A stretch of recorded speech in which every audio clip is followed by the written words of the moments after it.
신경심리학자가 쓴 12가지 행복의 법칙, 이런 제목의 책이 있는데요, 그 책에서 저자가 주장하는 것은 이 인간의 뇌는 반복해서 자극하면은, 다시 말해서 반복해서 학습을 하면은 이 뇌신경회로는 개조가 되고 또 강화가 될 수 있다. 이 감사도 똑같은 그 원칙을 가지고 이제 끊임없이 우리가 감사에 대한 지속적인 훈련을 통해서 이 감사는 발전되어 갈 수 있다, 그런 내용을 담은 책인데요, 감사하면 달라지는 것들, 이런 책에도 보니까 비슷한 내용을 주장합니다. 제가 일부를 읽어드리겠습니다. 무슨 일이든 두뇌를 자주 쓰게 되면 두뇌는 그 일에 아주 능통해져요. 자주 감사해 하면 긍정적인 기분이 형성이 되고, 그러면서 뇌 경로가 강화되어 다시 더 긍정적인 기분이 생겨나는 겁니다. 감사는 일종의 정신훈련으로 생각하면 됩니다. 여기서 강조하는 게 뭡니까? 선천적으로 좀 착하게 태어나고 마음이 좋은 사람은 감사가 저절로 생겨나고, 좀 아주 좀 강팍하게 태어나면은 감사가 잘 안 되고, 이게 아니고 감사가 훈련이라는 겁니다. 계속 끊임없이 이 뇌를 반복해서 자극하고 반복해서 감사를 훈련하면은 그 뇌신경회로에 그쪽이 더 원활해진다는 겁니다.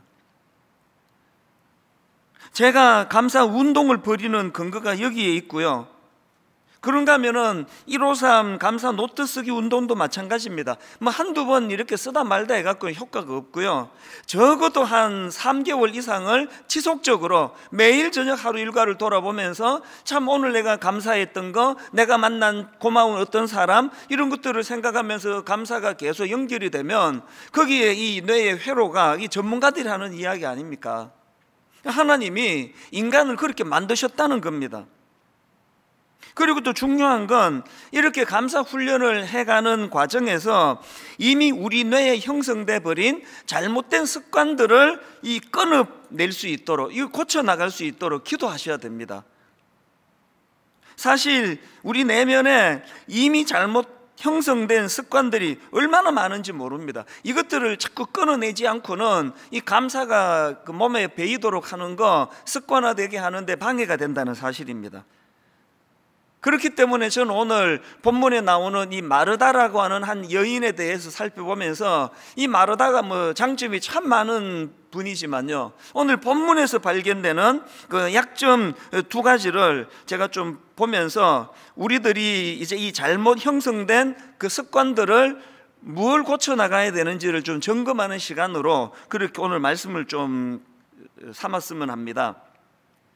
예전에 제가 데이빗 시멘즈가 쓴 탓이라는 제목의 책을 통해서 이 본문에 마르다가 가지고 있는 약점 2가지를 제가 살펴보고는 그것이 오래전부터 제 마음에 영향을 미치고 있는데요, 이 마르다가 가지고 있는 연약한 점 2가지를 살펴보는 게 왜 중요한가 하면은 이것이 우리 감사를 잃게 하는 악한 역할을 하기 때문입니다. 그래서 이제 우리가 이 마르다가 가진 2가지 연약한 점을 살펴볼 텐데요, 그것이 이제 감사를 잃게 하는 태도이기도 하기 때문에 제가 감사를 잃게 하는 2가지 태도, 이렇게 제목을 잡아봤는데요, 감사를 잃게 하는 2가지 중에 첫 번째가 뭐냐? 책임 전가와 원망입니다. 오늘 본문에 보면 예수님께서 죽은 나사로를 찾아가시는데요, 그 나사로의 누이 되는 마르다가 예수님을 보자마자 이런 말을 던집니다. 요한복음 11장 21절, 마르다가 예수께 여짜오되 주께서 여기 계셨더라면 내 오라버니가 죽지 아니하였겠나이다. 그 좀 원망하는 마음 좀 느껴지지 않습니까? 그건 마리아도 마찬가지입니다. 32절, 마리아가 예수 계신 곳에 가서 배엎고 그 발 앞에 엎드려 이르되 주께서 여기 계셨더라면 내 오라버니가 죽지 아니하였겠나이다 하더라. 이런 섭섭한 마음은요, 오늘 본문 3절에서도 묻어 나와 있습니다. 이에 그 누이들이 예수께 사람을 보내어 이르되 주여 보시옵소서, 사랑하시는 자가 병들었나이다 하니, 이렇게 지금 그 죽은 오빠를 앞에 놓고 마리아와 마르다가 참 예수님을 향한 그런 그 원망의 마음을 숨기지를 않는데요, 저는 이 마리아와 마르다의 원망하는 모습을 보면서 광야에서 끊임없이 불평 불만을 터뜨렸던 이스라엘 백성들 생각이 났습니다. 출애굽기 16장 1절 2절입니다. 이스라엘 자손의 온 회중이 엘림에서 떠나 엘림과 시내산 사이에 있는 신 광야에 이르니 애굽에서 나온 후 둘째 달 15일이라 이스라엘 자손 온 회중이 그 광야에서 모세와 아론을 원망하여, 여러분, 이스라엘 백성들이 홍해를 건너자마자 들이퍼붓는 게 원망 아닙니까? 그리고 그 원망과 불평이 광야 생활 내내 계속이 되는데 어디까지 계속이 됩니까? 광야에서 죽을 때까지 계속이 되잖아요. 이런 원망과 불평이 어떻게 끊임없이 계속 이루어졌느냐? 제가 앞에서 말씀드렸잖아요. 이 원망과 불평이 계속 이루어지면 인간의 뇌는 자주 반복해서 사용하는 부위에 내 회로가 활성화되기 때문이라는 겁니다. 이 주변을 가만히 한번 보세요. 지난주에 이 문제로 원망했던 사람요, 그 다음 주에 저 문제로 또 원망하고 있습니다. 똑같은 일인데 지난주에 그 원망할 수 있는 사안을 너그럽게 품어준 사람은요, 다음 주에 또 다른 일을 만나도 또 너그럽게 품어주는 거거든요. 내 회로가 어느 쪽으로 지금 활성화되고 있느냐의 문제라는 전문가들의 이야기를, 하나님이 우리를 이렇게 만드셨구나, 그래서 감사는 키를 내는 거예요.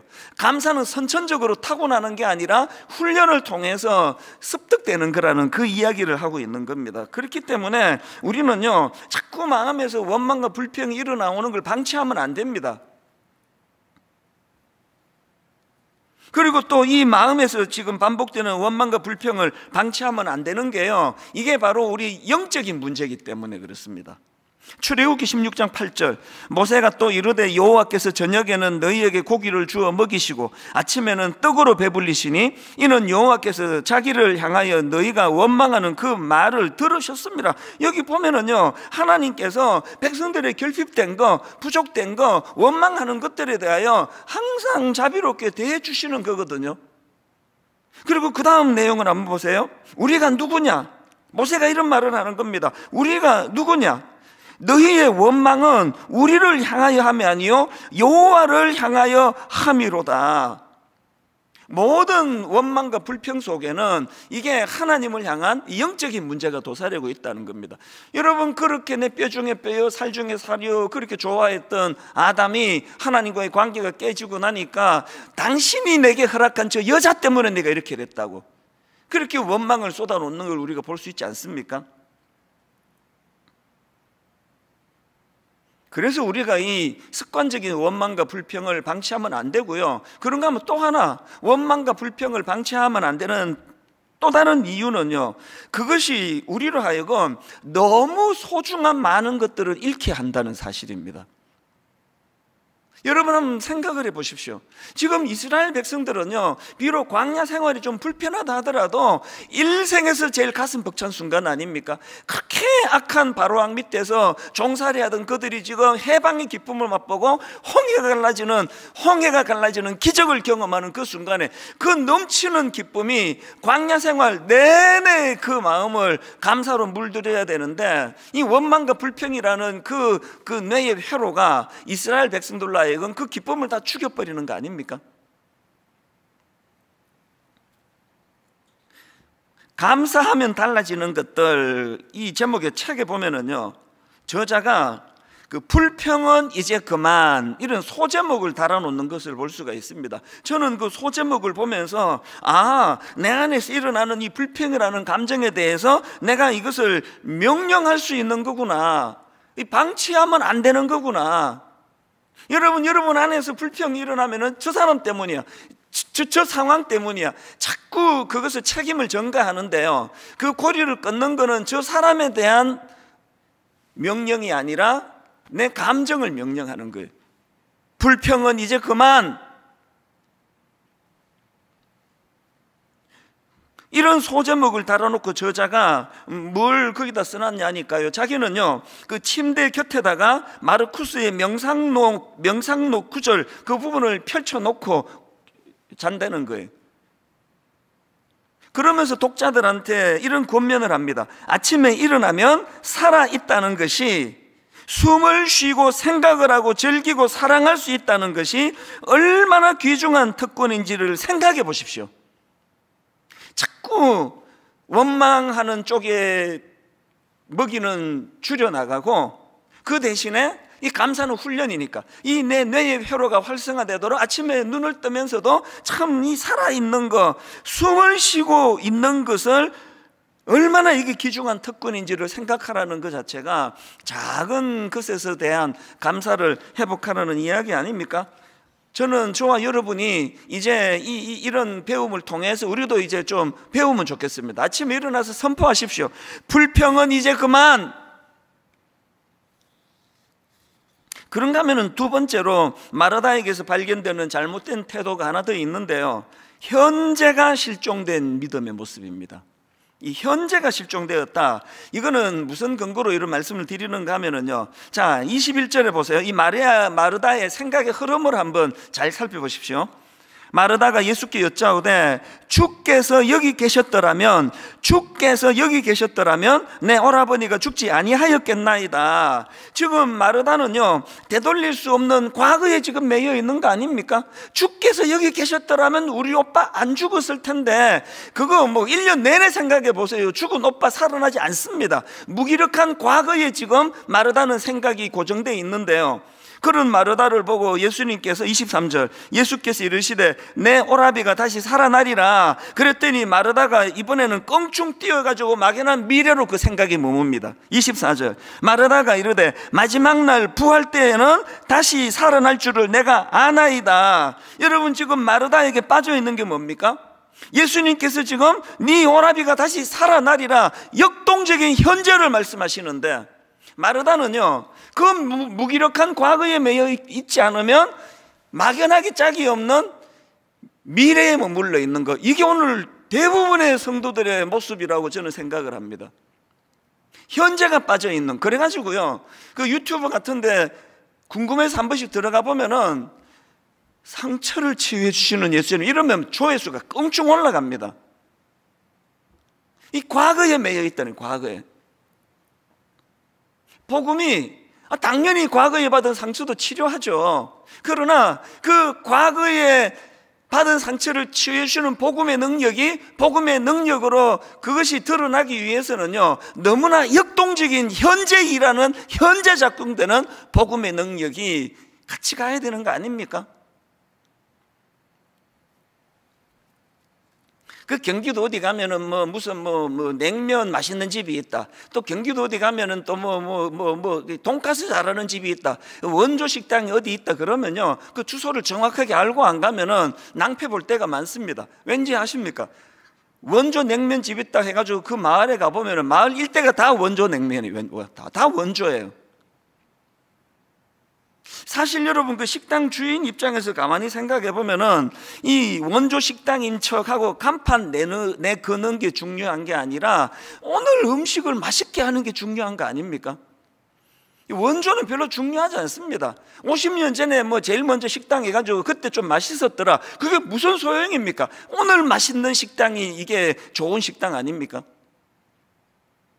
요즘 청년들이 그 라떼 커피를 그렇게 싫어한다 그러잖아요. 우리 같은 사람들이 자꾸 라떼는 말이야 그래가지고 라떼 커피 싫어한다 그래요. 저는 요새 우리 때는 말이야 라떼를 잘 안 쓰고 있습니다.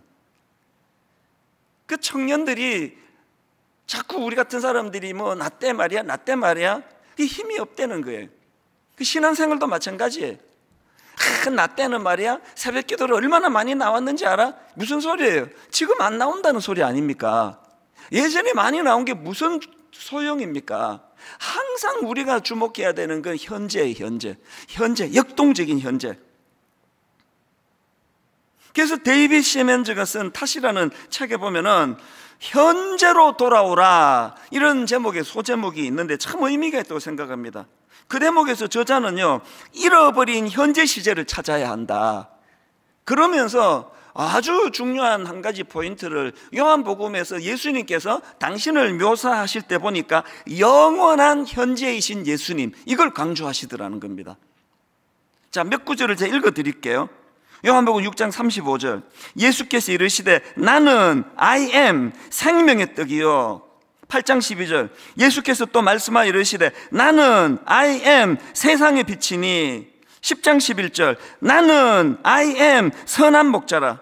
10장 9절 내가 I am 문이니. 14장 6절 예수께서 이르시되 내가 I am 곧 길이요 진리요 생명이니. 15장 1절 나는 I am 참 포도나무요. 예수님이 옛날에 길이었대, 옛날에 진리였대. 이게 아니에요.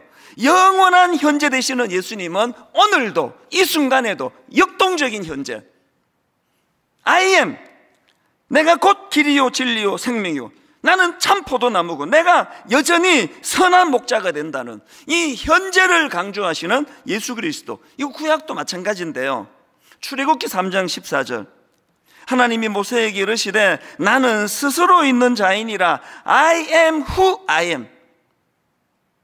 또 이르시되 너는 이스라엘 자손에게 이같이 이르기를 스스로 있는 자가 나를 너희에게 보내셨다 하라.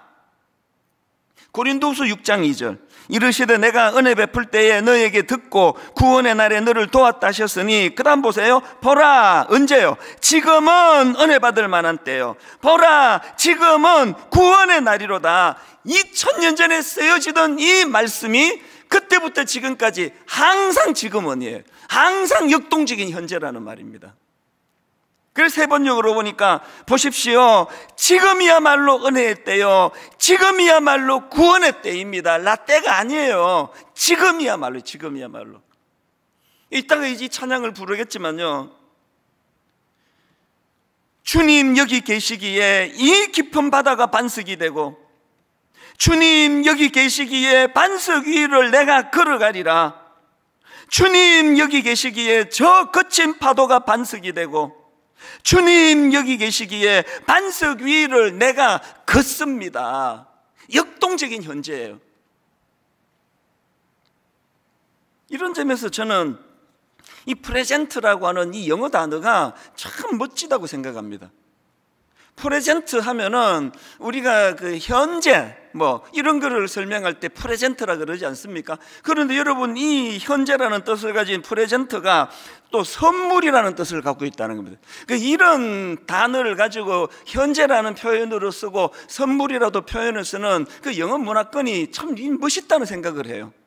뭘 의미합니까? 바로 오늘 이 순간이 하나님이 우리에게 주신 소중한 선물이라는 거 아닙니까? 근데 여러분, 여기서 한 가지요. 우리가 감사를 회복하려면 책임 전가와 불평하는 그 태도도 버려야 되고, 그런가 하면은 역동적인 현재를 회복하는 이것이 참 중요한데요. 근데 여기다 하나 더 기억할 게 있습니다. 사람을 소중히 여기시는 예수 그리스도. 우리가 감사해야 될 가장 큰 제목이 있다면 사람으로 인한 것. 지난주 화요일 새벽인데요, 제가 이제 이 두 가지를 묵상하면서 참 책임 전가와 불평, 또 남 탓하는 이것이 내 감사를 빼앗는 너무나 악한 그 모습이라는 것을 제가 인식을 하고, 그런가 하면은 또 참 이 오늘을 사는 이 역동적인 현재를 참 새벽에 제가 구하다가요, 불쑥 깨달은 게 뭐냐 하니까, 예수님께서 지금 나사로를 살려주시는 그 과정에서 묘사되는, 반복되는 몇 가지가 눈에 확 들어오는 겁니다. 한번 보시겠습니까? 자, 본문 3절입니다. 이에 그 누이들이 예수께 사람을 보내어 이르되, 그 다음 보세요. 주여 보시옵소서, 사랑하시는 자가 병들었나이다. 그 다음 5절. 예수께서 본래 마르다와 그 동생과 나사로를 사랑하시더니. 또 33절. 예수께서 그가 우는 것과 또 함께 온 유대인들이 우는 것을 보시고 심령에 비통히 여기시고 불쌍히 여기사. 마지막 34절 35절은 이 모든 표현의 가장 그 극치입니다. 이르시되 그를 어디 두었느냐, 이르되 주여 와서 보옵소서 하니 예수께서 눈물을 흘리시더라. 생각해 보면요, 금방 살려주실 건데 왜 우세요? 모순처럼 느껴지십니까? 그저 뭐 할 수 있으니까 무덤덤 아무 생각 없이 뭐 살려주시면 이거 아니에요. 그 과정에서 불쌍히 여기시는 그 마음, 그 사람을 너무나 소중히 여기시는 그 마음이, 그 결과보다는 그 상하고 아픈 과정에서 그 사람들을 향한 긍휼한 마음이 참 주님의 눈물을 흘리게 만드는, 저는 지난 화요일 새벽에 마음이 막 뜨거워지면서 기도했습니다. 하나님, 저에게 오늘 이 순간, 오늘 바로 프레젠트, 이 날이 내게 선물이라고 한다면 하나님 그 마음을 회복시켜 주시되, 무엇보다도 사람을 소중히 여기는 그 마음, 사람으로부터 생겨나는 감사가 저에게 넘쳐나기를 원합니다. 언젠가 한번 고백을 했지만 작년에 제 아내가 유방암 발병을 하지 않았습니까? 너무나 감사하게도 완전 초기에 발견을 해가지고 뭐 거의 영기에서 1기 사이에 발견을 해서 항암 치료도 하지 않고 뭐 그렇게 하고 간단하게 잘 이제 그 수술이 끝나가지고 이제 정상으로 돌아왔습니다. 일상으로 지금 돌아왔는데, 그런데 여러분, 저에게 제 아내의 그 암 발병 소식은요 또 다른 차원에서 선물이 됐습니다. 이게 무슨 말씀인가 하면은요, 그 이전에는 저는 단 한 번도 이 사람하고 헤어진다는 생각을 해본 적이 없습니다. 아마 대부분이 그러실 텐데요, 영원히 사는 것처럼.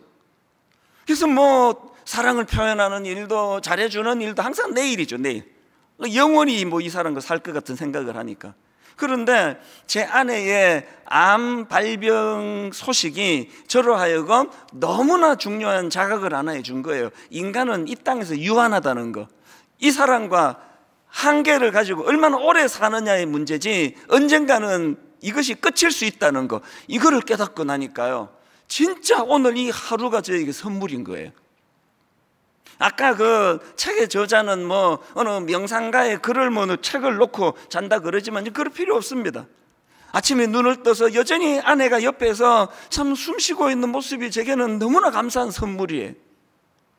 요새 자주 표현을 해요. 마음을 제가 잘 표현합니다. 왜? 이게 유한하다는 걸 내가 깨달았기 때문입니다. 그랬더니요, 진짜 이 하루하루가 하나님 주신 선물이 되더라고요. 지난 화요일 날 이걸 깨달은 겁니다. 너무너무 벅찬 감사가 제게 새벽에 막 솟구쳐 오르는데요, 그래서 제가 우리 아이들에게 문자로 제가 편지를 썼습니다. 아빠가 너희들을 보호하는 보호자 역할도 해야 되겠고, 인생의 길을 먼저 걸어본 경험이 있는 입장에서 너희들의 코치나 가이드 역할도 해야 되겠지만, 아빠는 정말 너희들과 친구가 되고 싶구나. 언젠간 너희들이 결혼하고 독립해서 집을 떠나는 날이 올 텐데 우리 그 전에 많은 추억을 쌓자. 아마 우리 애들이 아침에 일어나가지고 되게 생뚱맞다 그랬을 겁니다. 이 아빠가 자다가 갑자기 이런 거를 왜 쓰지? 저는요, 그 화요일 새벽의 감격이 언젠가 우리 아이들이 출가해서 떠나보내는 날이 있다는 것을 자각하면서 오늘 이 순간, 오늘 이 시간이 이 아이들과 너무나 소중하다는 걸 제가 벅찬 마음을 겪었기 때문에 이런 편지를 썼거든요. 그리고 어제 저녁에 또 싸웠습니다. 모든 집이 그렇듯이. 그 화요일 새벽에 똑같은 차원에서 저는 분당 우리 교회 성도님 생각을 참 많이 했습니다. 지금 1만 성도 파송 운동이 이제 코앞에 다가와가지고 이제 내년 4월이면 30개 교구로 나누게 되고, 그리고 이제 뭐 9개월 뒤니까요, 그 4월 1일부터 딱 이제 1년 남았거든요. 이제 내년 이맘때, 내년 연말이면 그 30개 교회가 독립을 해서 이제 한 교회를 이루게 되니까 이제 성도님들이 이제 이게 현실로 다가오니까 너무 힘들어 하신다는 이야기예요. 뭐 저 만나서 막 우시는 분도 계시고요, 여기저기서 너무 마음이 복잡하고 힘들다고 그런 토로를 하시는 분들이 계시는데, 저는 그게 너무 이해가 되는 게요, 제가 예전에 왜 그 폴 트루니에라는 상담 심리학자가 명명했던 중간지대의 불안 기억하십니까? 서커스 하는 고개사가 이제 공중근해를 타면서 중간지대의 불안이 뭐냐, 이쪽 줄을 가지고 휙 휘저으면서 이제 공중에서 이 손을 놓았는데 저쪽의 줄은 아직 붙잡지 않은 상태, 그게 중간지대의 불안이라는 거, 이 떨어질 것 같은 두려움이 생긴다는 그게 중간지대의 불안인데요, 오늘 지금 분당 우리 교회 성도님들이 겪고 있는 그 마음의 그 두려움과 불안함이 중간지대의 불안이라고 생각하거든요. 이제 이제 익숙한 분당 우리 교회는 줄을 놓아야 되네. 그런데 저쪽에 줄은 보이지도 않거든요. 제가 들어보니까요, 아니 외부에 15 목사님은 누군지도 모르는데 그 모르는 그 목사님 어떻게 믿고 따라가느냐는 그런 두려움이 있다는 겁니다. 그게 불안하죠. 너무 이해가 되는 게요, 사실 불안한 걸로 치면은 분당 우리 교회 전체에서 제가 제일 불안할 겁니다. 개척한 교회다 보니까 또 송린중고등학교를 저는 출입하면서 이 모든 곳이 다 애정이에요. 모든 것이 제 손때예요. 오래전인데요, 내가 이 교회를 얼마나 사랑했는지 그 40대였던 걸로 기억하는데요, 언젠가 제가 이 사랑하는 분당 우리 교회를 떠나게 되는 날이 오겠지, 은퇴하고 나면 이제 이 교회를 내가 떠나야 되지, 그 생각만 하는데도 눈물이 나더라고요. 그렇게 사랑하는 교회를 이제 1년, 2년 제가 떠나거나 10,000명에서 15,000명의 성도님들이 떠나시거나, 이게 현실입니다. 제 마음이 늘 비장하고 힘들고 복잡해지죠. 그런데 여러분, 이게 이제 얼마 남지 않았다는 게 저를 두렵게 만들지만요, 이것이 저에게 주는 선물이 얼마나 큰지 아십니까? 바로 이런 현실을 자각했기 때문에 지금 오늘 또 코로나19 때문에 뭐 텅 비어가지고 교역자 지금 7명 앉아있는 이곳에서 제가 설교를 하고 있지만, 지난 한 주 내내 오늘 이 시간을 얼마나 갈망하며 기다렸는지 아십니까?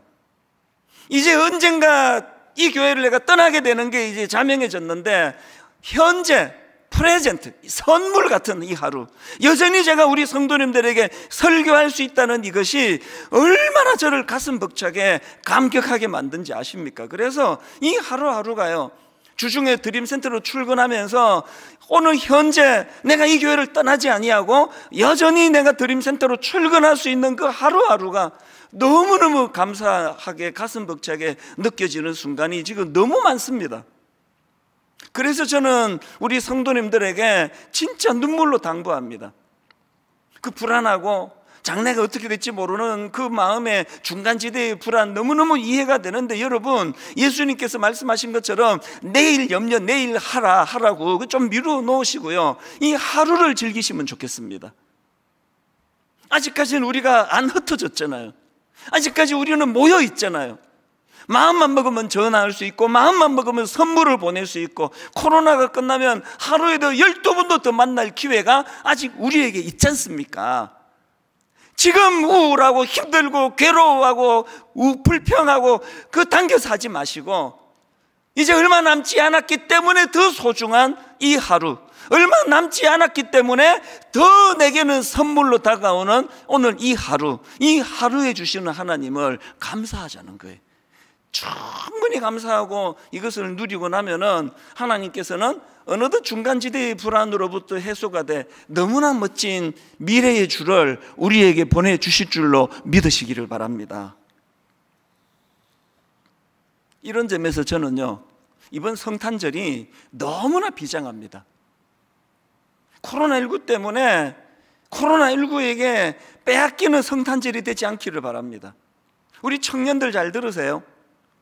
그냥 친구가 좋아가지고 24일 되면은 쪼르르 나가가지고 교회 가가지고 밤새도록 놀고 가족이랑 뭐 지낼 기회가 없었는데, 하나님께서 특단의 조치를 취해서 이번에는 가족들과 추억을 만들어라, 하나님의 준엄하신 명령이라 생각합니다. 우리 부모님들 잘 들으세요. 오늘부터 머리를 맞대고 성탄절을 연구하셔야 돼요. 우리 아이들과 자녀들과 더불어 평생에 잊혀지지 않는 가족 간의 추억을 만드는 성탄절이 되시기를 바랍니다. 그래서 계속 연구하시고요, 홈페이지에다가 제가 코너를 부탁을 해놨거든요. 너무너무 좋은 아이디어가 있으면은 거기에다 올려주세요. 같이 좀 공유하기 위해서. 제가 그렇게 글을 올려주시는 분에게 글쎄 이번에 쓴 감사라는 제목 자체가 저는 제목이 너무 마음에 들거든요. 이 책을 제가 선물할 생각이에요. 글 올리는 모든 분에게는 다 못한다 할지라도 추첨을 해서라도 꽤 많이 제가 지금 기증을 할 생각입니다.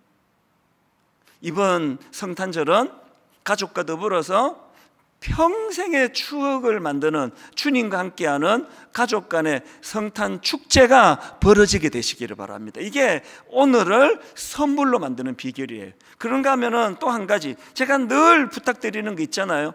은혜는 가두어 두지 말라고, 가두어 두면 안 된다고, 흘려 보내야 된다고. 그래서 오는 12월 25일 성탄절 헌금은 비록 대면으로 드리는 거 아니지만 너무나 의미 있는 헌금이 되기를 원합니다. 여러분, 코로나19가 터지자마자 여러분 모두가 해주셨던 위대한 헌금들, 저는 평생에 기억할 거예요. 미자립교회, 미래자립교회를 위해 가지고 월세 대납 운동을 벌이고, 또 코로나로 싸우는 분들을 위하여 그들을 격려하는 헌금을 하자 그랬는데, 지금 제 기억으로 총액이 32억 원이 넘는 헌금을, 이건 기적 중의 기적을 여러분이 만들어 주셨거든요.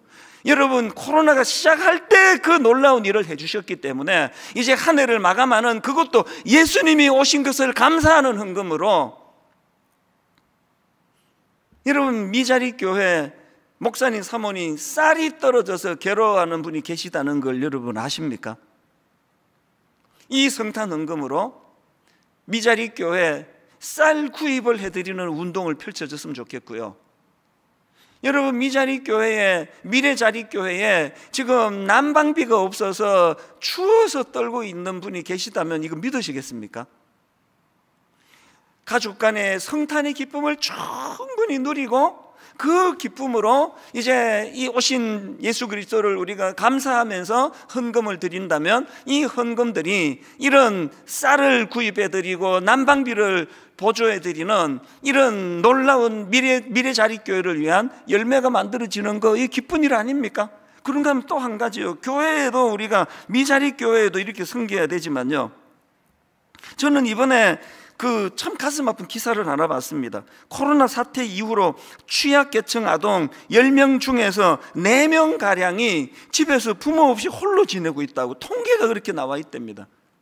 그러다가 보니까 어린아이들이 부모 없이 자기들끼리 집에 있는 시간이 늘어가니까 결식하는 아동도 같이 늘어나고 있다는 겁니다. 그런가 하면은 어느 어린이 재단에서 지금 취약계층 청소년들 생리대 구입을 하는, 이게 저는 너무 의미가 있다고 생각합니다. 돈이 있어도 돈이 없어도 구입해야 되는 거. 여러분, 우리의 성탄 헌금을 통해서 이런 취약계층의 아이들을 돕는 일에, 섬기는 일에 쓰여진다면 예수님이 기뻐하지 않으실까요? 전 오늘 결론을 최근에 읽은 책에서 발견한 글 2개를 읽어드리는 것으로 마무리하려고 하는데요. 첫 번째 글이 이렇습니다. 위안은 찾아오는 게 아니라 발견하는 일에 가깝다. 공기처럼 늘 내 곁에 머물러 있지만 사라진 후에야 기억하는 많은 것들이 그렇다. 다시 한번 들어보세요. 공기처럼 늘 내 곁에 머물러 있지만 사라진 후에야 기억하는 많은 것들이 그렇다. 깊은 내 어둠을 잠재워줄 존재는 그러므로 따옴표하고 이미 내가 아는 것들, 따옴표하고 내 안에 존재했던 것들이다. 여러분, 오늘 하루가 선물입니다. 공기처럼 늘 내 곁에 머물러 있지만 사라진 후에야 아쉬워하는 이런 어리석은 사람의 모습은 신앙인의 모습이 아닙니다. 그런가 하면 마지막 두 번째 글을 읽어드리고 말씀을 마무리하려고 하는데요, 내용이 이렇습니다. 슬픔이 끝나는 건 슬픔이 사라지는 순간이 아니라 내 눈물을 닦아줄 친구가 옆에 있을 때뿐이다. 한 번만 더 들어보시겠습니까? 슬픔이 끝나는 건 슬픔이 사라지는 순간이 아니라 내 눈물을 닦아줄 친구가 옆에 있을 때뿐이다. 저는 이 글을 읽으면서 내 눈물을 닦아주시는 예수 그리스도, 오늘 현재를 소중히 여기시는 그 주님께서 우리의 슬픔을 흘리는 눈물을 닦아주시는 친구가 되어주실 때 진정한 내 마음의 슬픔은 사라지게 될 줄로 믿습니다. 오늘 저는 이 찬양으로 설교를 정리하기를 원하는데요, 아무것도 두려워 말라. 주 나의 하나님이 지켜주시네. 놀라지 마라. 겁내지 마라. 주님 나를 지켜주시네. 내 마음이 힘에 겨워 지칠지라도 주님 나를 지켜주시네. 세상의 험한 풍파 몰아칠 때도 주님 나를 지켜주시네. 주님 나를 지켜주셨네가 아닙니다. 선물 같은 오늘 현재 이 시간에 역동적으로 일하시는 주님, 그 주님이 내 마음에 역사할 때에 오늘 이 하루는 슬픔으로 함몰되는 하루가 아니라 선물 같은 기쁨으로 벅찬 하루를 보내게 될 줄로 믿습니다.